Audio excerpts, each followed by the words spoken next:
Cricket ஃபேன்ஸுக்கு வணக்கம். CSK versus RCB match செமையா நடந்து முடிஞ்சு. ஃபுல் அண்ட் ஃபுல் ஆர்சிபி மட்டும்தான் பெர்ஃபார்ம் பண்ணாங்க அப்படிங்கிற மாதிரி நான் அடிச்சு சொல்லுவேன். At the same time CSK கிட்ட என்ன பிரச்சனை, எதை மாற்றணும், உண்மையாலுமே தோனி அவர்கள் எந்த பொசிஷன்ல வரணும், ருத்ராஜ் சொன்ன விஷயம் என்ன அப்படிங்கிறத கம்ப்ளீட்டா இந்த வீடியோவில் பார்க்கலாம். அதுக்கு முன்னாடி ஃபர்ஸ்ட் டைம் சேனலுக்கு வரீங்கன்னா மறக்காம சப்ஸ்கிரைப் பண்ணி சப்போர்ட் பண்ணுங்க. அப்போ அப்டேட் எல்லாமே உங்களை வந்து சேரும். சரி வாங்க வீடியோக்குள்ள போகலாம். So first of all CSK பொறுத்த வரைக்கும் அவ்வளோ பெரிய பேட்டிங் யூனிட் கிடையாது. ஃபர்ஸ்ட் மேட்ச் வின் பண்ணதுக்கு அப்புறமே எல்லாருமே பேசினாங்க. அட் த சேம் டைம் நம்மளும் ஒரு வீடியோ போட்டிருந்தோம். மும்பை இந்தியன்ஸ் கூட 150 அப்படிங்கிற டார்கெட்டை அட்லீஸ்ட் ஒரு 15 இல்லைனா 16 ஓவர்லையாவது சேஸ் பண்ணியிருக்கணும். அதையே 19வது ஓவர் வரை கொண்டு போனாங்க. ஸோ எடுத்துகிட்டு போனது பிரச்சனை கிடையாது. அட்லீஸ்ட் ஒரு 2 விக்கெட் 3 விக்கெட் அப்படின்னா கூட ஓகே. அவங்களுக்கு ஆல்ரெடி 6 விக்கெட் மேலே போயிடுச்சு. ஸோ அப்போவே தெரியுது மிடில் ஆர்டர் கிளியர் வீக்காக இருக்குது.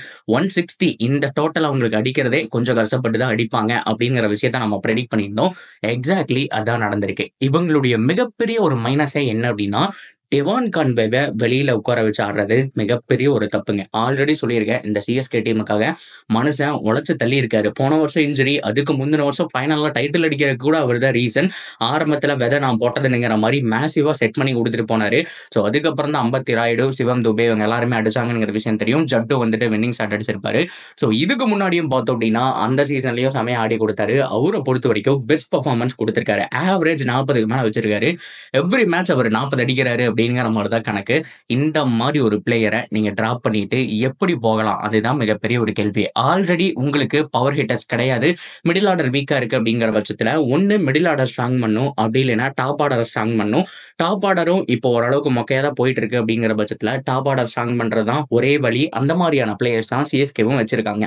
அப்படி பார்க்கும்போது ரச்சின், டெவான் கான்வே ஓப்பன், இல்லைன்னா ருத்து, டெவான் கான்வே ஓப்பன், ஒன் டவுன்ல ரச்சின், இந்த மாதிரி டாப் 3 பொறுத்த வரைக்கும் பவர்ஃபுல்லா இருக்கணும். ஸோ அதுக்கப்புறம் சிவம் துபே, அதுக்கப்புறம் வந்துட்டு நீங்க ராகுல் திரிபாதி ஆடுவீங்களோ இல்ல விஜய் சங்கர் ஆடுவீங்களோ அது ரெண்டாவது விஷயம்.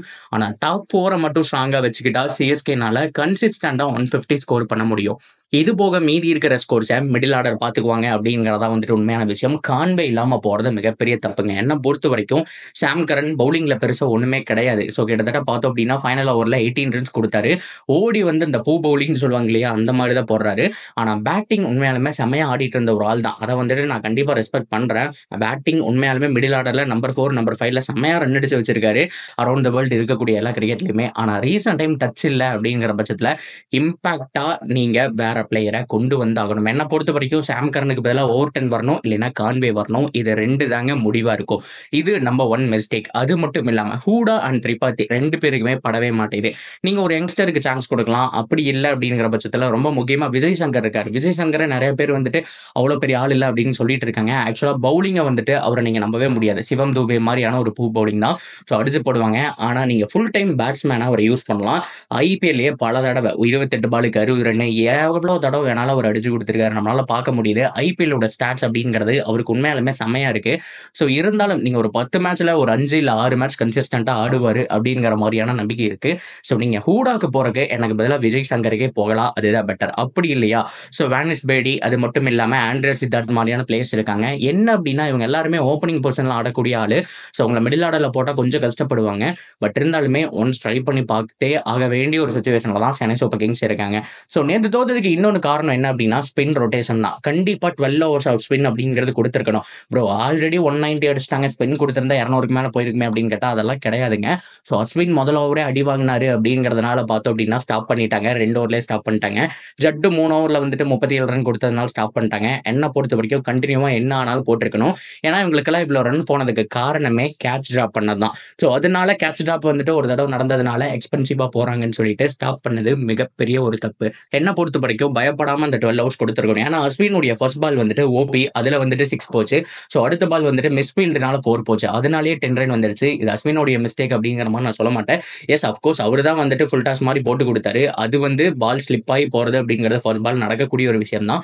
ஸோ கண்டினியூவா ஓவர்ஸ் அப்படின்னு கொடுத்துருக்கணும். அப்படி பார்த்தா அஸ்வின் செகண்ட் ஓவர் போட்டு ஒரு விக்கெட்டும் எடுத்து கொடுத்தாரு. மறந்துடக்கூடாது.